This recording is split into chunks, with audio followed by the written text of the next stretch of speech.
Welcome to episode number 62 of the Between Two Brands podcast. I'm still your host on this fine March afternoon when I'm recording. I'm glad to be here. I'm glad you're here. And I think we have a really interesting, really fun show for you today. Before we get to that, you know what we got to do. Stick around and let me pay the rent. Will you? Hey, if you haven't noticed, there's been a ton of changes in the promotional products industry the last few years. Big distributor moves. We've heard of some of those recently. Supplier consolidation, even some private equity we've heard of recently. But frankly, I can't keep up with it all. And that's why I always like, not always, but today I want to start the podcast off, talk about something we don't talk often enough in the promotional products industry, and that's stability. Now, with all the changes that happen on a regular basis, it's just as important to talk about the companies that are established, stable, and strong. For over 90 years and 4 generations of family ownership, Shepenko has genuinely cared about the success of their clients. And that's you, Mr. and Mrs. Promotional Products Distributor. And frankly, that is the definition of stability. Now, here's something else. International Pencil Day is coming up on March 30th, and to celebrate, they're offering free ground shipping and free setup on one of their best-selling writing instruments in the International Pencil. Has 21 colors available. This is one heck of a deal you're going to want to jump on, but it's only valid through March 31st, 2026. So you want to get on that early. And it's things like this that make Shepenko really stand out in our industry because they've stood the test of time. The experience, the products, and the people are absolutely the best. Head over to shepenko.com to start your next project today and take advantage of that International Pencil special with the free shipping and free setup. All right, for the opening shot today, I thought I'd talk about something that we do talk often about in the industry, but I'm not sure we really have defined it, and that's the value of community. You know, when I first started off in the promotional products industry, there was a mindset that everything, especially on the distributor side, was guarded, whether that's clients, supplier partners, pricing ideas. They were all like state secrets. I actually wrote about this in my blog, which published on Monday. And honestly, what that did, it made the industry very slow to change, extraordinarily slow to innovate. And that secretiveness didn't make distributors more competitive. What it did is end up putting a ceiling on progress. But I've seen a shift over the past decade, and I think a lot of us have too, which is why we talk about it. Millennials and Gen Z, and even a lot of open-minded Gen Xers, I'm going to go ahead and count myself in that conversation, are really pushing more openness, idea sharing, and peer-to-peer learning. People are now realizing that they can collaborate without giving away their business. Now, we talk a lot about collaboration over competition, and it sounds great because it has that alliteration we all love, but I think that's actually inaccurate. Competition is healthy because it pushes us to be better. What we used to witness, though, and think we're getting away from, is not necessarily competition, it was isolation. Isolation holds industries, holds companies, and individuals back. And when we stop isolating and start collaborating, that's when you see the magic happen. Collaboration actually makes you more competitive. When you collaborate, you learn faster from others. You can avoid the mistakes that they made, and you can discover better approaches. And it saves years of trial and error. Here's the challenge in the promotional products industry from a distributor perspective, especially. We all sell the same products from the same suppliers with similar pricing to the same audience. So the real differentiation comes from ideas, strategy, creativity, and relationships. And those only get stronger through community. The best ideas generally come from conversations with peers, not books, not conferences, just people willing to share. So I guess my bottom line here is that community doesn't eliminate competition. Actually, it raises it and forces everyone to get a little bit better. The goal isn't to build a business that beats everybody else. I think the goal here is to build a business that grows and gets better every year. And the fastest way to do that is to learn from the people who are sitting right next to you. So if you're one of those distributors that posts on the promotional products page and hides a logo because you're looking for a specific pen, Man, get out of that mindset. I will tell you, people want to help others. I know I'm in that category. I can think of hundreds more who just want to help others because it really is a situation where a rising tide lifts all boats. All right, before we bring on my guest, and I'm real excited about this one, let me share one last thing. Don't skip. Don't do that. It's not nice.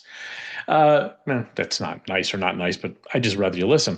Many people know how to build a business, but few understand not only when to sell the business, but the process involved to ensure that you find the right partner to maximize the return on your investment. And honestly, that's where you need an expert, especially one well versed in the promotional products industry.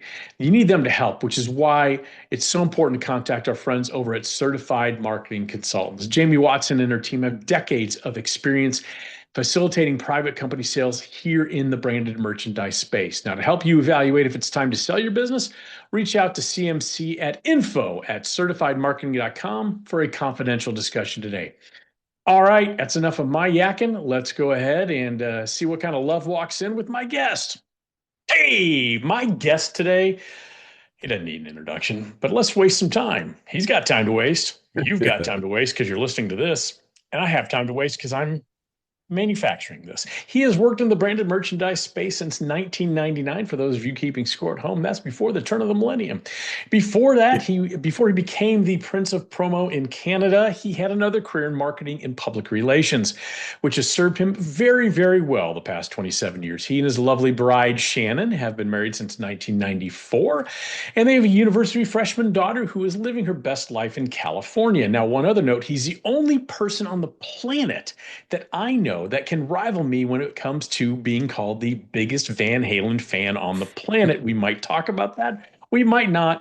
Who knows? I wish we knew. Please join me in welcoming your friend and mine, the owner of PBJ Merch Company, the lovely and talented Rich Patterson. Rich, thank you so much for Hey, joining me, thanks. buddy. Hey, Bill, great to see you. I'm damn sure we're going to talk about Van Halen because look what's up there on my shelf, Yep. right there. You've got four. I I've only got, have one, so I've I got it. got five. I got Oh, five. oh yeah, you're right. Sorry, my Plus, eyesight's failing me. plus for those of you, if you're just listening, we're marveling at our Van Halen mini guitars. Plus, I also have the Michael Anthony mini bass Ah, to accompany yes, the it. Jack Daniels bass. Love it. Shockingly Love enough. it. All right, Rich, let's just jump in. I Mm-hmm. loved hearing about your background in public relations. I mean, a lot of us have backgrounds in marketing, things like that, but very rarely do you hear someone has background in public relations. Mm-hmm. Yeah. How has that background helped you in the promotional product space? Yeah, it's helped. I'm gonna share a ton how it's helped, but I also want to Okay. say how I got there because I think it's a Yeah. really interesting and kind of a bullet I dodged. I thought I was going to be a journalist. That's really how it all kicked off. When I was a teenager, finishing high school, getting interested in university, I just loved I was a weird like probably Aliens was one of my favorite movies, Okay. 1986, Sigourney Oh yeah. Weaver, fantastic. Yep. But also The Paper with Michael Keaton. Yep. I just thought The Paper, I thought it was just, I was like, this is what I want to do. I want to chase stories Yeah. down. I want to hold power to account and be a journalist. And then somewhere in the first couple of years of university, it just kind of like fell off the map, and I got more interested in marketing, branding, public relations, and that's really how I ended up in public relations. And it was a great sort of starter career. And what I loved about it for just generally being in business, and we could argue about this, and I'm sure Sure. your listeners and viewers got lots of opinions about the strength in writing and strengths in presentation. But I really feel like it just was a great base level. I wrote just like thousands and thousands of speeches and news releases and talked to the media. I was like this. I don't know why. Well, I know why. They're just like, hey, here's a 24-year-old kid. He'll be our media spokesperson for this big government organization. And I was doing all Right. these interviews and doing radio and television and I know why they did it because there's nobody else wanted to do it. So it's like, well, the kid seems eager, so Yeah. throw him to the wolves. And I loved it. But anyways, like I said, just a really great baseline introduction to those types of skills in writing, presenting, and which in sales, as you and I both know, it just goes such a long way. Now, whether that translates into the 2026 success with social media and stuff, I can say unequivocally, no. It's maybe a tiny bit helpful, but Yeah, I did something on Canva the other day and I was just, Yeah. I was like, wow, this is frustrating. But I think that writing background, because I love to write as well. And I think it helps communication. And it's one of the Mm, things, there's so many great things with AI, but it's one of the things I do worry with AI is that erosion of those type of skills, because I think for so many, they feel it's, oh, I'll just go to ChatGPT or Claude and have them help me write something because it's better than what I can do. And while technically it might be more grammatically correct and all that, you're losing the soul behind it. You're losing the actual voice. And absolutely. I do worry about that a little bit. I worry about that too. And I've seen that sort of in a day to day. I'll just share one quick Sure. experience with that in the last 6 months is, and you know this gentleman too, and a lot of your viewers and listeners will know this gentleman, but I'm really lucky to be friends with Bobby Lehue from commonsku. And Yes. Bobby and I are both, I guess I'm out. Well, too bad, Bobby, but we're both like closet novelists. We both Right. have the great American novel, at least one or two in us, and we're trying to get them out in the last while, some of us Yeah. longer than others. But we've been collaborating a lot in the last 6 months, and every time we spend a lot of time talking about AI and how it could be of service to novelization and novel generation and plotting and character Yeah. development, but how it's also a terrible crutch.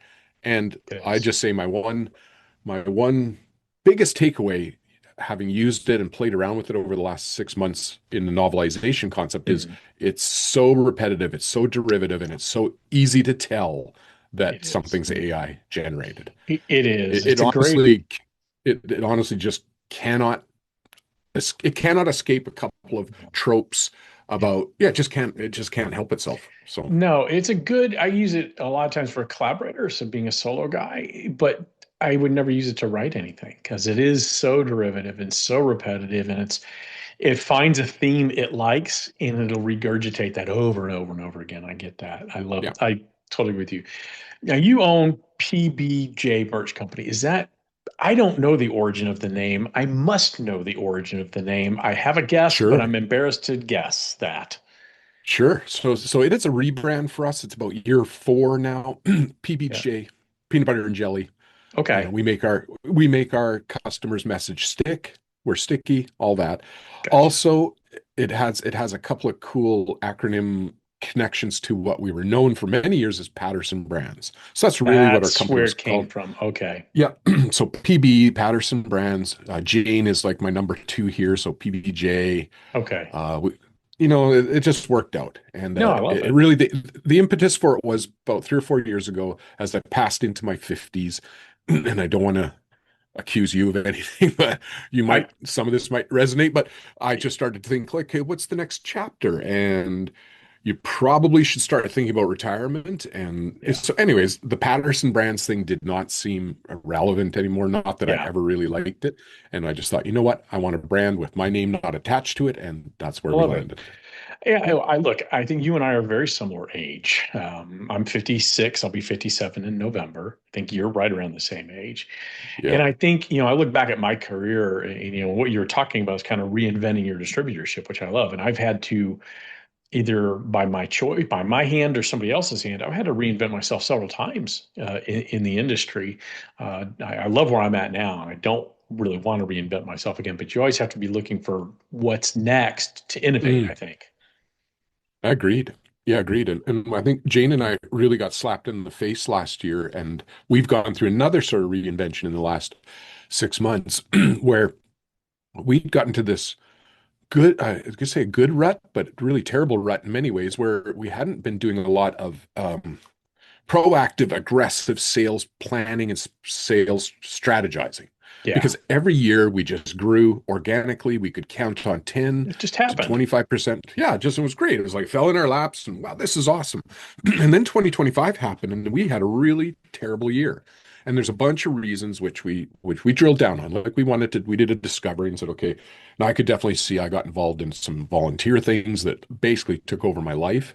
Yeah. And it's not that they weren't It doesn't meritorious. make They them had less merit. important, but you have to balance Yeah. that out with Yeah. the job that you want to do being a good-hearted person with the job that is Exactly. paying you. Yeah. Yeah, and I got caught up in it anyway. So the 25 just happened. It was gone, and it was like, wow, we could see the Yeah. sales results. So we had really started to embrace near the end of 2025 the book Traction and the principles in Hmm. EOS. And I'm part of a Ripple group through Okay. Brenda Spears, and Hmm. they've got terrific EOS support, which I had not taken advantage of. But then all of a sudden, early January is like, look, we have to do these. Jane agreed. Sales strategizing. Operationally, I think we're pretty tight. We've got a pretty good operational grip on things, but sales wise and sales strategy, we didn't. Love it. And we've implemented those things, and it's just paying off. Unbelievable. I'm just shocked because I That's look at awesome. the data a couple times a week just to see how the sales are rolling in, where our touch points are, which customers are coming back. They're all coming back, and we're way, way up. So, I love, first of all, that's great because you and I, we've known each other for years, and I know part of that story, the details, which we're not going to get into, doesn't really matter. You covered it perfectly, but to know that you took the time to analyze it, you took the time to, mhm, okay, look at the data points. What were we missing? And it's not just necessarily Rich didn't spend the time he should have. I know it went deeper than that, and so I love that you did that. You're Canadian. You're a Canadian distributor, and I want to mhm. know what challenges you have or difficulties you have being Canada and working with US based suppliers. Is that a challenge? Is there any sort of issue there? Tons. Okay. Every day is a challenge. So every day there's a new challenge in that regard. And a lot of the workarounds that we came up with in the last, well, just to be honest, is ever since President Trump's second presidency, Yeah, the the layers of tariffs, I'm challenges, sure. they've just multiplied. They've just Yeah. multiplied. So any of the workarounds that we had in sort of the pre-era Yeah. worked pretty well, and we could get around them. And of course, there's duties and taxes and all that. That they need to be there. But now Sure. there's a whole other layer. And I think that probably the biggest disappointment for us and the biggest challenge is de minimis. Yeah. When the current administration in the United States removed the $800 de minimis Yeah. exemption, It's we crushing. it's unbelievable because we have this great web store business that we're doing on behalf of franchise systems, and these Mhm. franchise partners are all across North America, Hmm. Canada, and the US. Multiple brands we're doing, and it was really nice. Like our average order for these customers was about six, well, not about, I know exactly, it was $640. So these are Right. decent sized web store orders for us to pick and pack and ship, and they Right. were But things you perfect. didn't have to do a lot of work for. I mean, the Yeah, work was on the front end, building the platform and doing the yeah. marketing and all that stuff. When the order comes in, well, let's get it out the door. Yeah, and the de minimis fit perfectly. Like there was never an Right. issue. Just shipped it out the door. It left our warehouse here in Vancouver and went down to California, down to Texas, down to Right. Illinois. No issue. Now, oh my God, it's such a Yeah. headache. It's such a headache. But we do it, and I'd say it's just extra layers of paperwork now, and Yeah. the paperwork is not. It's just not read. I don't know how to say it rightly. It's not reviewed. It's not read. Like I just had FedEx It's call just me busy yesterday. work.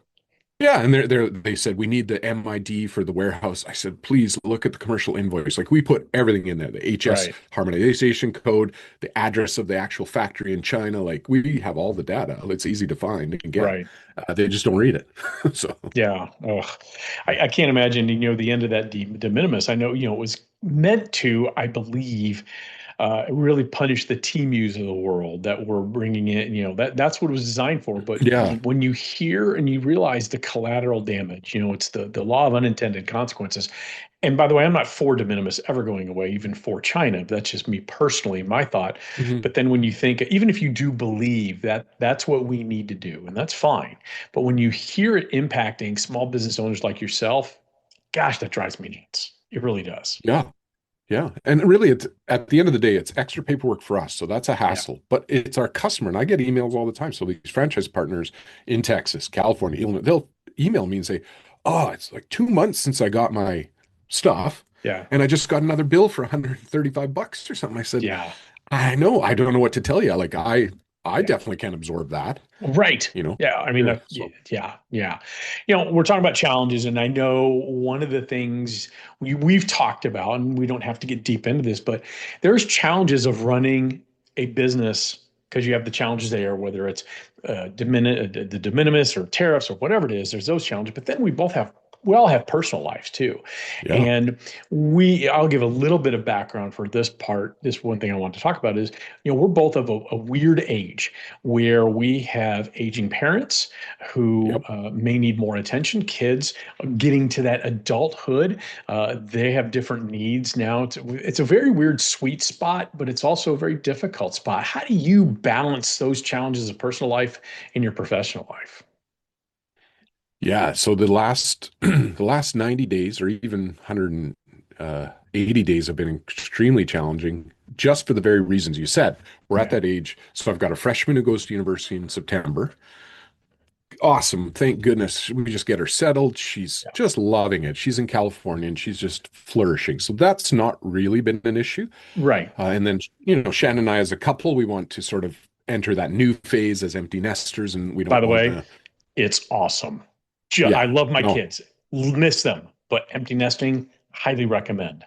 yeah, yeah. And I would give us a solid, like if I had to grade like a B plus, like we've done certain things very specifically and intentionally to make sure that this phase is not where we just turn inwards to our iPads and our devices and forget about, Right. whatever. It's we wanted to do this. And then, it's really, really unfortunate, but my dad has just gotten extremely ill in the last, I think it was the first week of January. And it's not, I don't want to share the whole flavor of it here because Sure. it's really heartbreaking, honestly, but it's not the sort of normal, just aged parent stuff like let's find a Right. long-term care home type of stuff. It's got It's layers and layers of complex. It's very it's complex, and we're not complex. going to Yeah. get into it. We did talk about Yeah. this. We're not going to get Yeah, into it. no, I'm glad. I'm really glad you listened, and I Yeah, appreciate our friendship and you doing that. But it absolutely. has been it's been challenging, and I think for us as small business people, we just have to remind ourselves that you'll have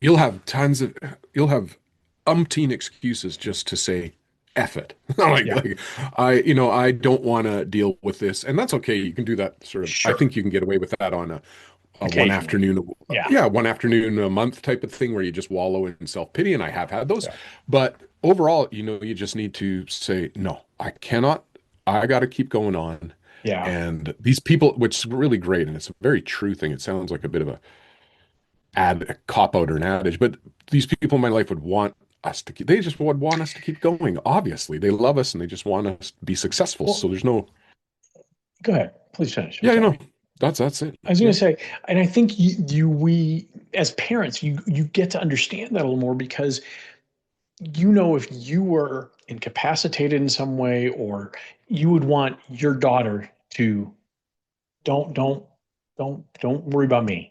I need you to Yeah. live your life. And as I get that, Yeah. when Rich and I were talking about this, we, my mother-in-law is getting older, my mom's getting older, and it's we've lost both my father and my father-in-law, and it's just Sorry. thank you. I appreciate it. Yeah. It's the circle of life. It happens. Yeah. But, when you see one of the things Rich and I talked about, and I don't think we talk about enough in just the world, is when you see these people who have cared for you, who have Mhm. made sacrifices for you, and been those stalwarts, those strong people, and you see them in a state you never would thought you'd see them, whatever it Mm. is, whether it's just getting old, if it's dementia, if it's anything else, it's a very difficult thing to say, okay, I've got to deal with this now, but I also have a business to run. And it's Yep. and they would want me to run the business while Yep. doing what I can. It's a very hard dichotomy, I think, and I don't think we talk about it enough. No, and I really like that you're reminding us that we do need to talk about it because it makes such a difference. Like sharing with you made such a difference. I was at a I was at an industry retreat in I think it was August, and this is sort of first when my dad's symptoms started to appear, just in a small way. Yeah. But I was there with Robert Fivash Love Bobby from Brand Five. Fuel. Bobby Yeah, Five. and Robert and I hadn't really been able to spend a ton of time together in ever, but this was a Mhm. very intense retreat getaway thing. We were in a Yeah. beautiful spot, and he and I just ended up bonding over the ailing parents. And Yeah. I don't want to share Robert's story here because that's for Sure. him. But man, oh man, what a guy! What he's just lovely, just a heart. It was Yeah. awesome. So I Uh, appreciate him, and that was the point about talking. We just talked a lot about it, and yeah. he was so wise.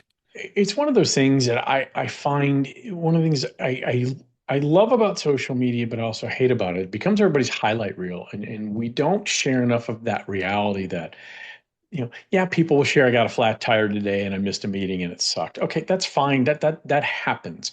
But when Hmm. it's real, when it's, man, I'm going through a tough time or whatever, if I wish people would be more comfortable sharing those things, not for drawing attention and not to have any Hmm. pity, but sometimes just talking about it outside of your ecosphere, like you talking about it with someone you trust outside of Shannon. Obviously, you and Shannon are going to talk about that all the time. But to Yes, talk yeah, about that with someone you have a connection with where you can be very honest and I just want to vent. I just want to get off my chest. It's so important to do. agreed. Yeah, agreed. Yeah, All and right. I'm lucky. I've got a terrific network, like you said, Shannon, and then I got a really good tight network of high school buddies, Love many that. of who you met at the Van Yes, Halen concert. I So did. yeah, Did. so Hey, they've been fantastic. speaking of Van Halen, I Right? want to Why know. don't we? We're going into Van Halen now. Um, what's the one Van Halen song that you would use the theme of your personal life and your professional life? Oh, summer nights. It's easy. That's so Okay. easy for me. Yeah, Okay. love summer nights. Okay. Uh, it's just been one of my favorites all along because you just have those auditory, Yeah. just those sensations, right? And I can just Sure. remember driving out to the lake, being that age and you're a teenager, the Yep. back might have had some beer in the back of the Invincible, car. feeling invincible. Yeah. And that was just cranked on the system, and the windows were down. And I was like, man, this is good. And I liked it so much that I actually used it in a couple of Yeah. PBJ promotional things. So I did a whole summer nights kit for clients when they opened it. They I opened the love it. box. It had all this, I think I got a piece. Oh, it's in the kitchen here at the office, but and they opened it and the song started playing when they opened the box. Oh, that's cool. Whoops. So don't tell copyright. Don't tell the lawyers that. But yeah, I took a snippet of it and put it into a digital chip. And when you opened the box, it started playing. And yeah. How Love about it. you? Well, what about, is that for your professional life too? Or Sure. both? Yeah, Okay, that's what I was saying perfect. because I use it in the Perfect. company stuff. And yeah. Mine would also be a cut from 5150, and that would be Mm, Dreams, the album 5150. That would be Dreams. We talked earlier about kind of reinventing yourself. And, hmm. we all grow up, we think we know what we want to do, and you start doing that and you realize that's not what I want to do. You've talked about it Yeah, with the yeah. public relations and all that.